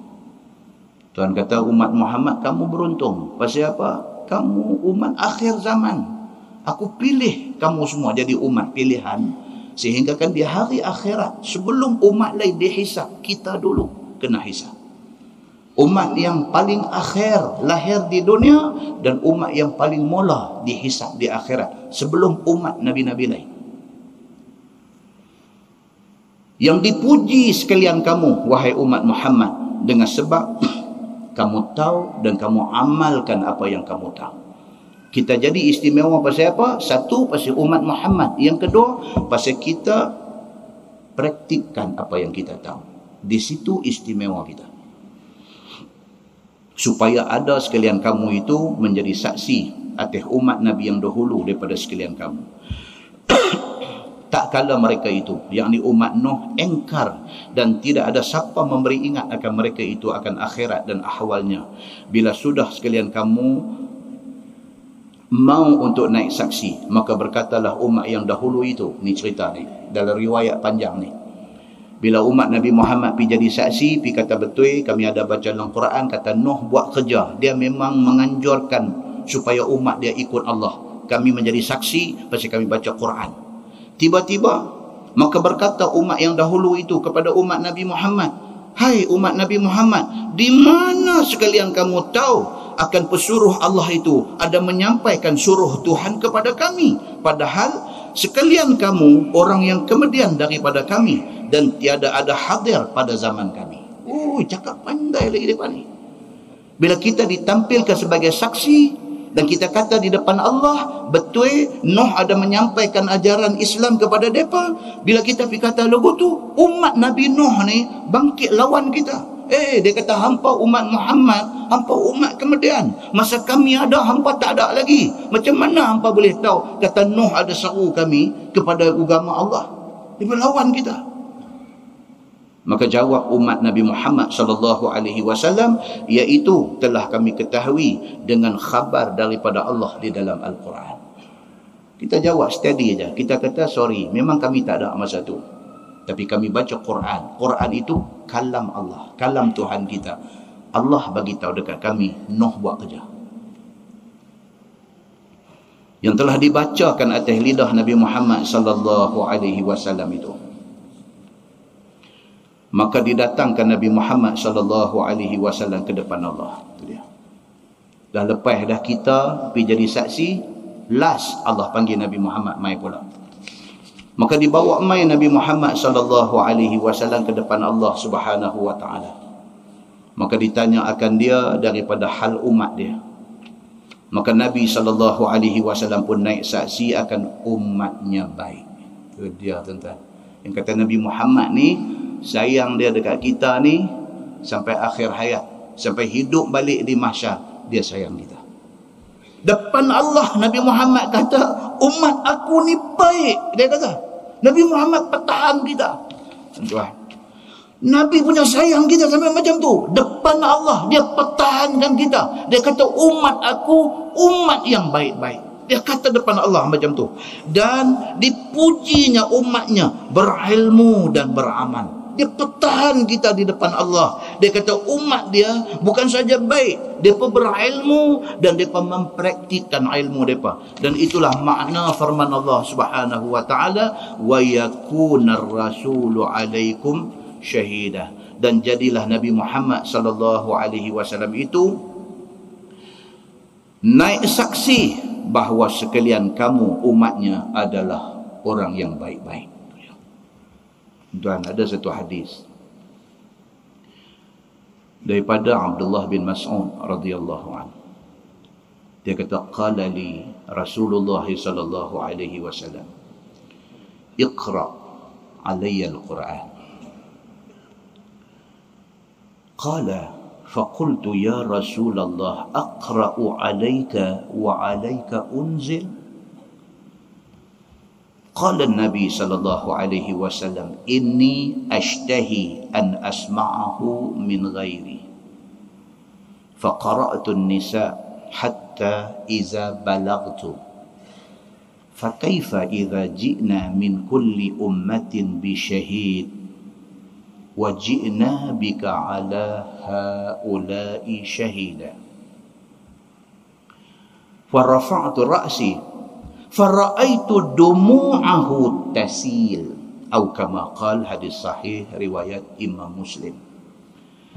Abdullah bin Mas'ud, dan ni orang hebat, orang yang disahkan oleh Nabi sebagai alim Quran. Alim bukan sahaja dari segi qiraat baca, bahkan alim dari segi maksud yang tersirat di dalam Quran.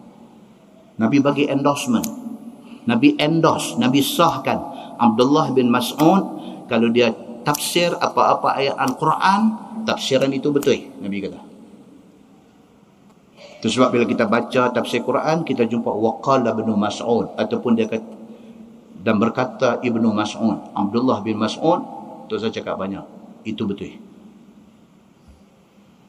Dia pernah cerita satu pengalaman dia, Ibnu Mas'ud. Satu hari dia kata qala li Rasulullah sallallahu alaihi wasallam. Satu hari Nabi panggil dia. So dia alim Quran. Bacaan dia bagus. Faham dia terhadap Quran itu bagus. Nabi panggil dia, Nabi kata iqra alayya al-Quran. Nabi kata, wahai Ibn Mas'ud, baca Quran, aku nak dengar. Nabi SAW panggil satu orang, ya Ibn Mas'ud, iqra' alayya al-Quran, baca Quran kepada aku. Qala, kata Ibn Mas'ud, ya Rasulullah, aqra'u alayka wa alayka unzil. Dia kata, ya Rasulullah, saya nak baca Quran dekat Tuan, sedangkan Quran turun dekat Tuan. Patut Nabi baca, dia dengar. Nabi nak suruh dia baca. Siapa saya ni? Dia kata, aqra'u alayka wa alayka unzil. Ya Rasulullah, saya nak baca, Tuan nak dengar, sedangkan Quran ini turun dekat Tuan. Macam kita lah tuan-tuan, macam kita ni, kita ada guru kita mengaji. Saya ni kata saya duduk nak mengajar, nampak guru saya duduk belakang mikrofon ni belaga, botol jatuh habis semua, terlucut ni mikrofon. Macam mana kita nak mengajar, kita nak sedangkan guru kita yang bagi kita faham ni duk ada di situ. Kita pernah dengar cerita Nabi SAW sakit. Nabi kata kepada Abu Bakar As-Siddiq dan kepada sahabat-sahabat ada semua, Nabi kata, kalau aku lewat, maksudnya Nabi sakit, kalau aku tak Abu Bakar jadi imam. Okay. Dan Nabi keluar lambat, Nabi sakit. Bilal qamat, tengok Nabi tak keluar daripada rumah dia, suruh Abu Bakar naik. Lepas Nabi pesan, Abu Bakar naik, takbir Allahu Akbar. Nabi keluar naik. Sahabat-sahabat ni bila tengok Nabi keluar mai, Nabi masuk pula di celah-celah saf. Nabi sempit masuk dari depan. Masing-masing tepuk tangan, nak acknowledge kepada Abu Bakar Nabi mai. Abu Bakar ni pula, dia satu orang manusia yang apabila dia jadi imam, dia tak peduli apa dah. Dia jadi imam ni, dia khusyuk, dia fokus. Sehingga Nabi pergi duduk sebelah dia. Abu Bakar sedang Nabi mai. Abu Bakar isyaratkan dekat Nabi suruh take over tempat imam. Dia nak buh pergi Agostan. Nabi isyaratkan dekat dia suruh carry on. Nampak tuan-tuan? Penghormatan Nabi bagi dekat Abu Bakar ni. Abu Bakar Agostan juga. Dan Nabi take over jadi imam. Kembali cek dalam Sahih Bukhari ada, dalam Sahih Muslim pun ada. Bila habis semayang, Nabi tanya Abu Bakar, ya Abu Bakar, pasal apa hang tak continue jadi imam tadi, sedangkan aku dah suruh? Abu Bakar jawab apa tuan-tuan? Dia kata, mana mungkin anak Ibn Qahafah nak menjadi imam, sedangkan Nabi Muhammad SAW doa ada. Macam tu punya hormat. Aku nak jadi imam macam mana? Dia kata, Nabi doa ada. Hormat tu yang tidak ada kepada umat hari ini. Muslimin dan muslimat yang dirahmati. Yang ni pula Abdullah bin Mas'ud, Nabi SAW mai, Nabi kata dekat dia, hang baca, aku nak dengar. Hang baca, aku nak dengar. Dia kata, macam mana aku nak baca? Wa alaika unzil, sedangkan Quran turun dekat engkau ya Rasulullah. Nabi kata apa? Inni ashtahi an asma'ahu min ghairi. Nabi kata, aku suka dengar daripada orang kalau orang baca. Nabi kata, hang baca, aku suka dengar kalau orang baca. Faqra'tu an-nisa. Dia kata dia baca surah An-Nisa sampailah kepada ayat fa kaifa idza ji'na min kulli ummatin bi syahid. Sampai tang ayat tu, ayat surah An-Nisa ayat 41. Sampai tang tu Tuhan kata, bagaimana keadaan orang kafir yang esok di hari akhirat apabila kami datangkan bagi setiap umat itu saksi, iaitu Nabi mereka. Macam mana keadaan umat itu apabila dia disoal di depan Allah, dia tak mengaku, Allah buat mai Nabi menjadi saksi, macam qiyah kita baca tadi. Tuhan kata, wajibna bika ala haula'i syahida. Wahai Muhammad, kami datangkan engkau sebagai saksi ke atas umat engkau. Kita esok, Nabi Muhammad akan jadi saksi, kita baik ke tak baik, Nabi Muhammad akan jadi saksi. Bila sampai tang ayat tu, Kata Ibnu Mas'ud, farafa'tu ra'si, aku angkat muka aku tengok ke Nabi, fara'aitu dumu'ahu tasil, aku tengok air mata Nabi keluar darah. Ibnu Mas'ud kata, aku baca-baca sampai ayat tu, tengok-tengok air mata Nabi dah keluar. Nabi Muhammad ni dengan Quran sangat menyentuh diri dia. Dia dengar-dengar ayat tu, kata esok Allah akan jadikan dia saksi kepada umat-umat dia. Dia teriak. Muslimin dan muslimat yang dirahmati Allah sekalian, begitulah bagaimana istimewa Nabi Muhammad dan umat Nabi Muhammad sallallahu alaihi wasallam di depan Allah Subhanahu wallahu a'lam. Ini kita masuk kiblat sembahyang pada zaman awal Islam. Kita akan tengok esok tentang kiblat. Yang ni gezek dah bulan itu tak dan juga nak baca. Kalau gagah juga dia jadi 9.30 lagi, tuan-tuan tidur jegir kat saya, dia leceh. Kita taruh pula sehingga tahun depan. Bulan depan cuti sekolah, tak ada kuliah. Tahun depan insya-Allah panjang umur, sihat, kita akan sambung cerita tentang kiblat pertama orang Islam, iaitu Baitul Maqdis.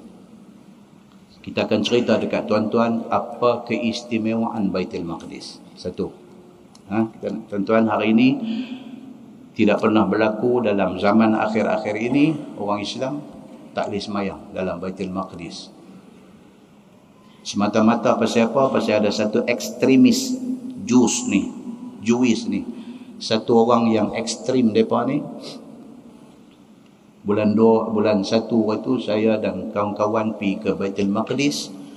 Masa kami dibawa ziarah dalam Baitul Maqdis ni, jumpa dengan Syekh ni yang kata ekstremis yang menjadi punca kepada hari ni, huru-hara di Baitul Maqdis ni, jumpa dia ni.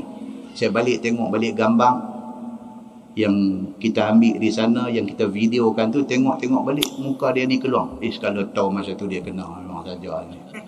Ekstremis Yahudi ni. Dia sengaja bakar semangat orang-orang Yahudi ni, suruh melampau. Tuan-tuan, Masjid Ibrahimi dekat Hebron. Hebron tu bahasa dunia panggil, tapi orang Arab Palestin dia panggil Hebron itu sebagai Bandar Al-Khalil. Al-Khalil ini gelaran kepada Nabi Ibrahim Al-Khalil. Okey. Kalau kita pergi sana, kita sebut Hebron, dekat orang Palestin Islam dia patang. Dia panggil bandar itu Al-Khalil. Tapi dunia kenal bandar itu Hebron. Di Hebron itu ada satu masjid. Masjid itu dia panggil Masjid Ibrahimi. Di situ ada makam Nabi Allah Ibrahim alaihi salam, isteri dia semua ada situ. Hari ini masjid itu dah belah dua. Daripada tengah pergi sampai ke mihrab semayang orang Islam, daripada tengah mai ke belakang Yahudi guna untuk semayang. Sebab bandar Hebron ini, bandar Al-Khalil ini adalah bandar suci kedua kepada orang Yahudi selepas Baitul Maqdis.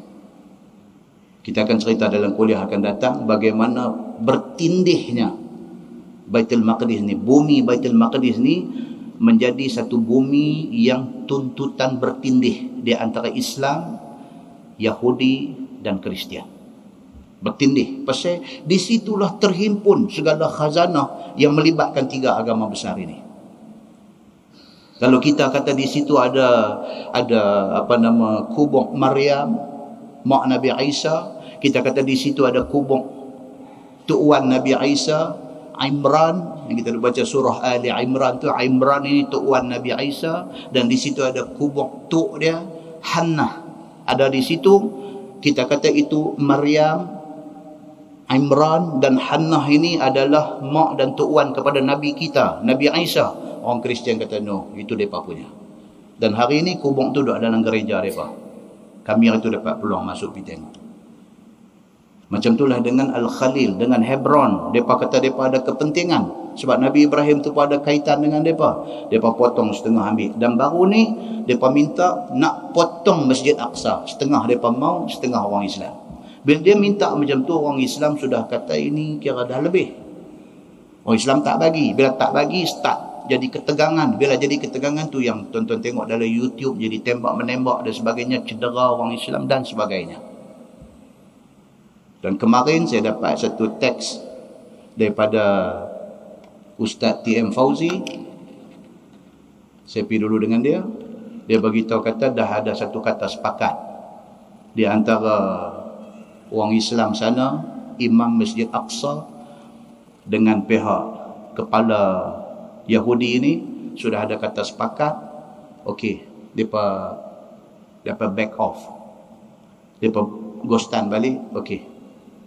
Nak kunonnya nak jadi macam sedia kala balik. Okey, orang Islam continue semayang di situ. Dan askar-askar mereka akan make sure mereka tak akan masuk dalam kawasan tu. Kata setakat kemarin dulu tu. Kita akan tengok apa akan jadi seterusnya. So mereka ni cakap tak boleh pakai.